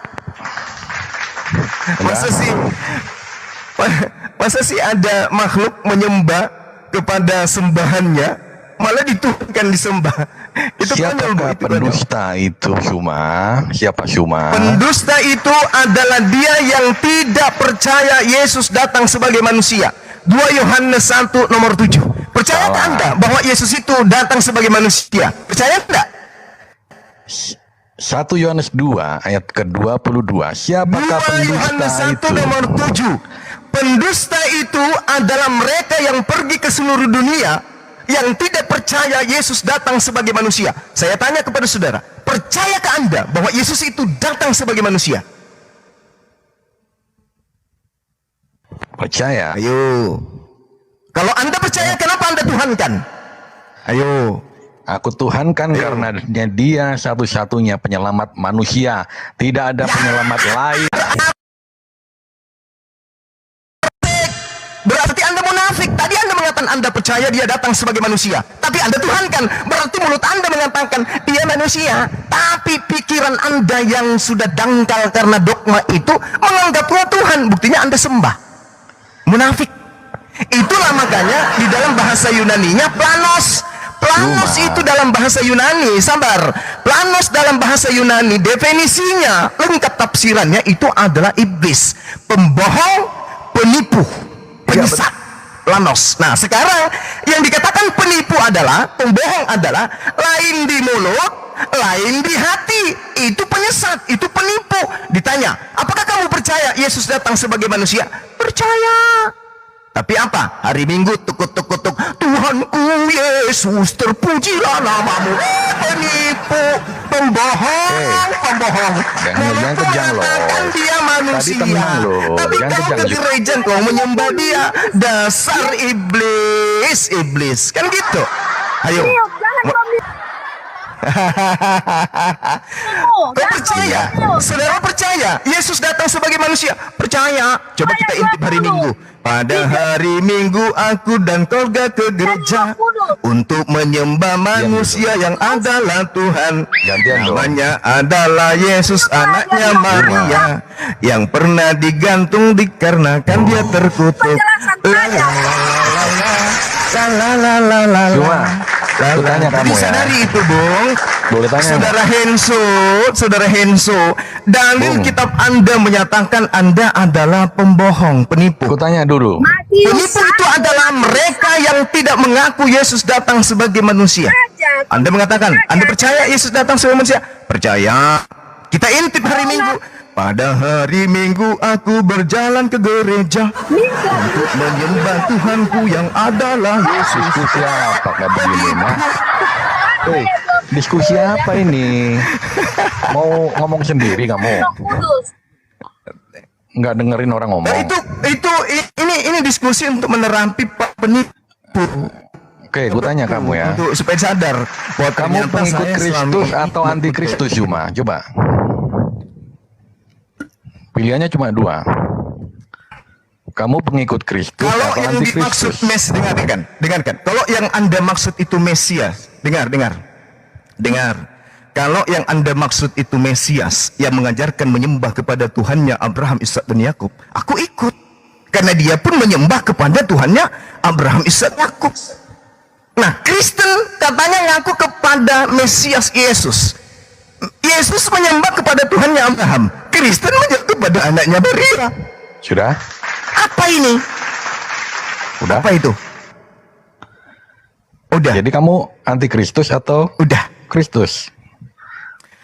Anti Kristus ya? Saya katakan kepada saudara, yang disebut anti itu berarti bertentangan. Betul. Yesus mengatakan Matius 15, samar, Anda bertanya, saya menjawab.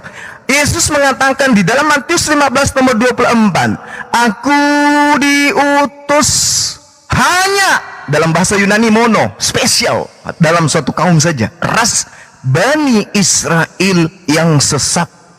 Aku diutus hanya kepada Bani Israel yang sesat. Aku diutus hanya kepada domba yang sesat dari Bani Israel, dari umat Israel. Al-Quranku mengatakan, wa iskala Isa bin Maryam ya Bani Israel, inni rasulullahi ilaikum. Saya beriman, saya tidak menolak itu. Yesus mengatakan, aku diutus kepada domba yang sesat dari Israel. Aku percaya, aku mengiyakan, malah aku tos dengan Yesus. Ngopi kami sama-sama. Nah, sedangkan ente bukan Bani Israel, ente bukan Bani Yakub, ente bukan orang Yahudi, tapi ngaku-ngaku sebagai pengikut Yesus. Apa dasarnya? Di mana ilmunya? Yesus cuma mengatakan aku untuk Bani Israel, ente bukan Bani Israel. Jadi ente ini siapa? Oke. Siapakah Saudara, pendusta itu? Siapakah pendusta itu? Ini Billy juga masuk nih, pendusta nih Billy. Bukankah dia yang menyangkal bahwa Yesus adalah Kristus? Dia itu adalah anti Kristus, yaitu dia yang menyangkal baik Bapa maupun anak. Oke, baik. Siapakah pendusta itu? Mari kita bahas. Tenangkan pikiranmu, saya uraikan kepada saudara. Yohanes 2 nomor 22. 1 Yohanes 2 nomor 22. Tolong luruskan kalau saya keliru. Siapakah pendusta itu? Di sini pendusta indikasinya dua. Yang pertama adalah yang menyangkal Tuhannya Yesus. Oke? Siapa yang menyangkal Tuhannya Yesus? Adalah dia yang menggantikan Tuhannya Yesus yang tidak serupa dengan makhluk itu menjadi makhluk. Itu siapa? Oten. Itu penyangkalan yang pertama. Siapakah pendusta itu? Bukankah dia yang menyangkal Bapa? Bapa itu tidak boleh disangkal. Bapa mengatakan, akulah Tuhan, tidak ada Tuhan di luar aku. Akulah Tuhan, tidak ada Tuhan yang dibentuk selain aku. Akulah Tuhan, tidak ada yang lain. Tak boleh disangkal, bos. Dan Yakub, tidak ada Tuhan di luar aku. Jangan kau sangkal itu, bos. Jangan kau bikin Tuhan baru buatan Vatikan, bos. Jangan. Yang kedua, menyangkal anak. Anak datang mengajarkan dirinya sebagai utusan Tuhan, bukan sebagai Tuhan. Yang menyangkal anak adalah dia yang melantik anak menjadi bapak. Itu siapa? Kristen menolak bapak, menolak anak. Anak harus dikenal sebagai utusan yang diutus kepada Bani Israel. Bapak harus dikenal sebagai pengutus yang mengutus anak Bani Israel. Apa disikut, anaknya juga disikut, yang dipeluk adalah Bapak Paulus laknatullah. Itulah Kristen.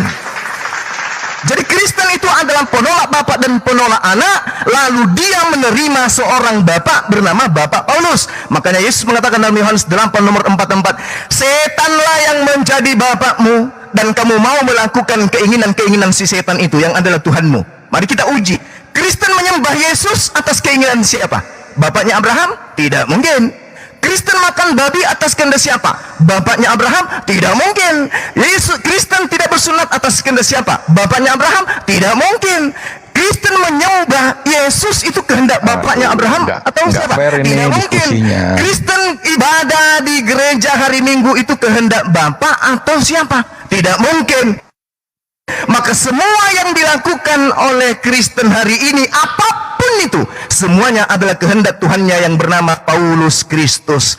Lawan saya pakai data, pakai ilmu, jangan congor. Silakan. Dengerin tuh show. Enggak datanya di dalam PB bahwa Paulus itu mengaku sebagai bapak gitu. Nggak enak diskusinya, main mute. Nggak seru.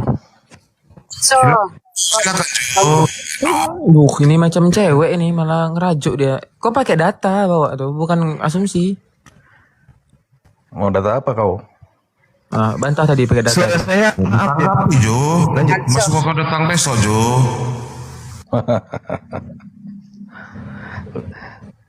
Ya udah jelas lah siapa Siapakah Antikristus pendusta itu? Suara saya masih enggak ya? Nggak ada. Masih Gurunda, masih Maiman. Artikel pertama kita satu dulu. Siapakah pendusta? Saya mau tanya kepada saudara Hanso. Apakah Anda menyangkal bahwa sang Bapa pencipta langit dan bumi ini itu tidak serupa dengan manusia? Anda sangkal atau tidak? Di mana itu dalil berkata begitu coba? Di mana dalil begitu Hosea mana? 11 nomor 9, Bilangan 23 nomor 19, Yesaya 43 nomor 10, nomor 11. Oke? Anda sangkal enggak itu? Tidak ada Tuhan yang dibentuk sebelum aku dan setelahku, tidak ada lagi Tuhan yang dibentuk. Yesus, firman dibentuk menjadi daging. Sekarang saya tanya, apakah Anda menyangkal kalau Tuhan mengatakan dia tidak serupa dengan manusia? Tadi kamu di awal tadi bilang firman itu bukanlah Tuhan. Hosea tadi kan? 11 nomor 9. Bagaimana mungkin suara Bilangan Tuhan? 23 nomor 19. Bukan Tuhan. Yesaya 43 nomor 10, 11. Ayo. Anda sangkal tidak itu? Jadi suaraku ini aku bukan? Aku. Suara Anda itu adalah pribadi baru dari Anda. Itu bukan Anda, tapi itu suara Anda. Astaga. Oke? Logika apa? Astaga. Logika apa ini? Logika apa? Suara saya bukan saya. Ketika suara saya melakukan suatu kesalahan atau melakukan suatu narasi yang melanggar, yang ditangkap suaraku atau diriku? Anda, karena Anda sumbernya. Kalau Anda dan juga kemudian suara Anda itu tidak berasal dari Anda tidak dicari. Tapi sesuatu yang berasal dari Anda itu bukan Anda. Yang keluar dari Anda, apakah itu Anda? Jawab. Kentut yang keluar dari Anda, apakah itu Anda? Jawab. Wajib diam ini Gurunda. Jawab. Wajib. Kentut yang keluar dari Anda, apakah itu Anda? Jawab. Dalam hitungan 100 ada jawaban, kita turunkan Anjo. Pedes sekali. Hati-hati Bung, agama itu harus pakai akal, jangan pakai doktrin. Kalau di gereja bolehlah kalian saling membodohi, saling menipu, sesama pendusta, sesama penipu. Tapi kalau di hadapan penganut agama samawi, jangan bisa lolos. Bible yang akan menggulung Anda sendiri. Ya, silakan dijawab Anjo. Itu sudah diundang itu. Dijawab. Janganlah mute gitu kan. Ada di mute. Coba jawab. Bukan di mute. Itu logikal falasi. Katanya kamu pintar. Masa memberikan analogi yang nggak masuk di akal gitu loh. Logika falasi apa? Iyalah. Apakah saya itu saya jelas loh, tapi aduh kacau di analogimu, kacau, memalukan. Sekelas Uma. Anda berkata kepada saya, sekarang begini. Anda mengatakan ketika Anda melakukan kesalahan dengan perkataan, oke, yang ditangkap kemudian adalah Anda, bukan suara Anda. Ketika kemudian Anda buang kena orang di bawah, bukan Anda yang dipukulin, ente yang dipukul. Apakah berarti ente adalah Jawab. Logika kamu ini nggak masuk akal itu. Enggak lah. Logika nggak masuk apa? Apanya? Apa yang Anda Jadi tidak? ya, Anda mau lari kemana? Kubukakan dalil ya, biar enak ya. Ya silakan. Oke, Ingat ya Bung, ingat. Ya. Saya tanya sambil Anda cari. Jangan kejang. Saya tanya pertanyaan ringan. Sembari Anda cari, Anda punya data. Maria ini ciptaan atau bukan? Ciptaan. Dia dilahirkan, bukan diciptakan. Ciptaan. Yang Ciptaan. Maria adalah ciptaan. Bukan, dilahirkan. Segala sesuatu yang keluar dari Maria adalah itu proses kelahiran, bukan ciptaan lagi. Karena Elohim sudah tidak menciptakan, bro. Inilah aku bilang, Al-Quran mengatakan wa makaru wa makarallah wallahu khairul makirin. Orang-orang kafir itu membuat tipu daya, tetapi apa yang kutipu Anda darimu? menipu diri Anda sendiri. Anda mengatakan Maria itu ciptaan. Saya tanya, yang keluar dari Maria ciptaan atau bukan? Anda mengatakan itu dilahirkan. Malu saya lihat orang dewasa kayak begini, karena agama dia jadi kayak tuyul. Ayolah, ada proses penciptaan lagi. Proses penciptaan itu sudah selesai. Segala sesuatu di luar Tuhan, apapun prosesnya, itu semuanya adalah ciptaan. Ciptaan itu apa diskusimu? Ciptaan itu apa? Segala Ciptaan itu sesuatu di dari luar yang tidak ada Tuhan menjadi itu ada. Adalah Itu ciptaan, bro. Sabar ya, bro. Segala Jangan kejam, bro. sesuatu cipta itu adalah karya. Segala sesuatu di luar Tuhan itu adalah karya. Berarti segala sesuatu di luar Tuhan adalah karya Tuhan. Berarti semua yang di luar Tuhan adalah ciptaan Tuhan. Cuman ini permainan silat lidah sang pendusta. Siapakah pendusta itu? Ya, semuanya akan berdusta. Semuanya akan didustai. Yang keluar dari mulut adalah Hanso sendiri. Yang keluar dari pantat adalah Hanso juga. Hehehe. Bahaya ini. Bukan Anda yang gulung tikar yang menggulung Anda kalau kayak gini.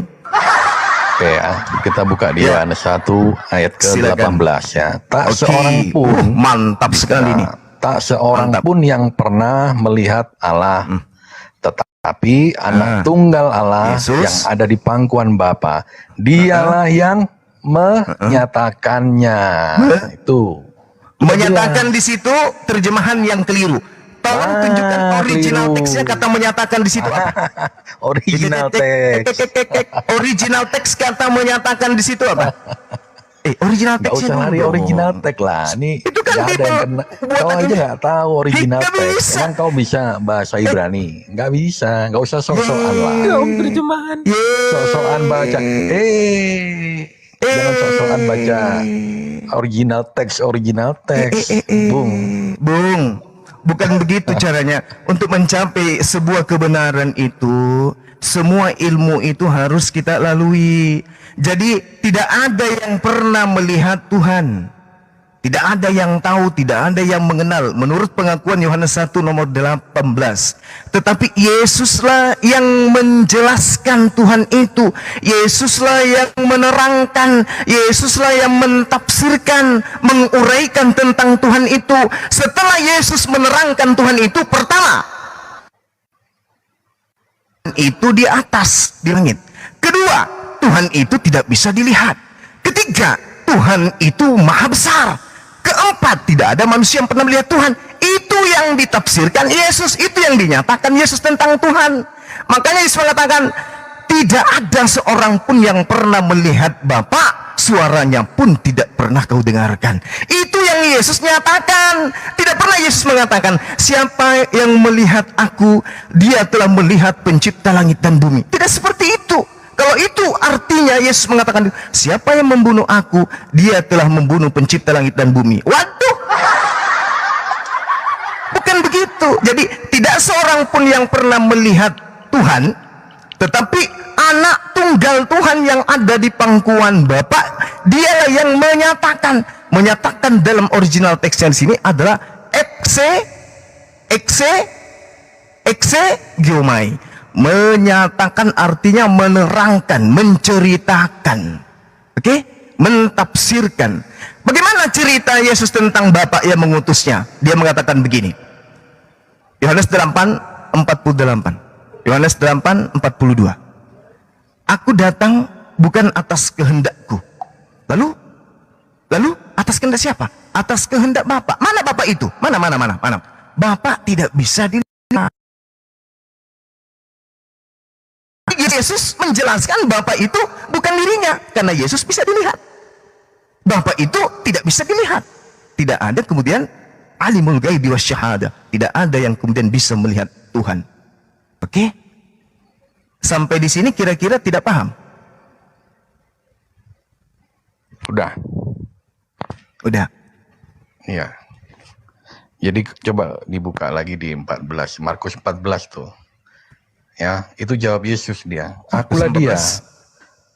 Ayat ke-62. Dan kamu akan melihat anak manusia duduk di sebelah kanan yang maha kuasa dan datang di tengah-tengah awan-awan di langit. Nah, ini udah clear ayat ini.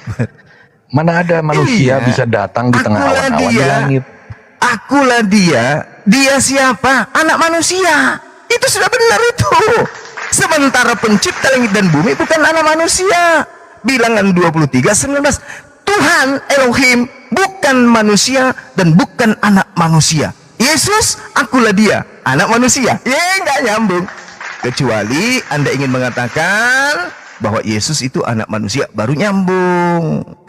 Begitu saudara Hansu. Ya. Yesus berkata pada Bang Zuma ya. Jika Zuma tidak percaya akulah dia, kamu akan mati dalam dosamu. Dia siapa? Nah itu. Dia siapa? Ya dia sang penyelamat Elohim itu sendiri. Dengar. Kita ke belakang sebentar, gak usah ketawa. Oh, apa hubungannya? Dengar dulu bro. Allah, Yesus mengatakan begini. Siapakah penyesat itu? Siapakah antikristus itu? Siapakah pendusta itu? Kan tadi dikatakan, dialah yang tidak percaya Yesus itu datang sebagai manusia. Nah, Anda mengatakan, kalau Bang Suma tidak percaya, dialah, akulah dia. Dia siapa? Anda mengatakan, dialah Elohim pencipta itu. Berarti Anda tidak percaya Yesus itu manusia. Berarti Anda adalah planos, pendusta, penipu. Oke, kita cari tahu dulu ya. Siapakah Yesus ya? Yesus berkata, berterima kasih lah Bung, diskusi dengan saudara apologet Islam, Anda tercerahkan. Kalau Anda berasal dari bawah, ya. Semua berasal dari bawah. Yesus berasal dari atas. Kamu dari dunia. Yesus bukan dari dunia. Ini ada dalilnya. Iya, saya tahu. Dalil. Saya ngerti. Perasaan saya air hujan juga dari atas. Loh, Yesus bukan dari dunia ini. Makhluk-makhluk alamiah sama dengan dia yang berasal dari debu tanah, dan makhluk-makhluk surgawi sama dengan Yesus yang berasal dari surga. Yesus di dalam 1 Korintus 15:48 disebut makhluk yang sama dengan makhluk yang lain dari surga. Jadi marah saya. Anda kok nyembah makhluk? Oke, buka lagi ya. Banyak dalil cuman kamu memang antikris gitu loh. Anda akan digulung sama Bible itu sendiri. Kamu akan menganti terus, antikris. Itulah dirimu, bro. Ya. 1 Korintus 15:48 makhluk-makhluk surgawi, artinya yang dari atas, sama seperti Yesus yang berasal dari surgawi atas. Berarti Yesus sama dengan makhluk. Buka lagi kata Sementara Yesus pencipta ya. langit dan bumi Elohim bukan makhluk. Gimana ini? Ya Allah, kita buka lagi, kita kupas ini ya. Buktinya ya, kita buka ya. Yesus berkata, apabila silakan. Oke, aku 5 menit juga turun. Apabila kamu telah meninggikan Yesus, barulah kamu tahu bahwa Yesuslah dia dan bahwa Yesus dia adalah anak. Dia adalah anak. Tunggu. Apabila kamu meninggikan apa? Kamu meninggikan apa? Meninggikan apa? Meninggikan apa? Baca dong. Meninggikan anak manusia. Loh, bener kita meninggikan anak. Yohanes 8 nomor 28. Oleh sebab itu Yesus berkata, apabila kamu telah meninggikan anak manusia, barulah kamu tahu bahwa akulah dia dan bahwa aku tidak berbuat apa-apa dari tunggu. Dengarkan. Dan bahwa aku tidak berbuat apa-apa dari diriku sendiri, tetapi aku berbicara tentang hal-hal sebagaimana yang diajarkan oleh Elohim kepadaku. Yeay. digulung sama Bible. Baca terus dong, itu masih ada 29 bro. Anak manusia.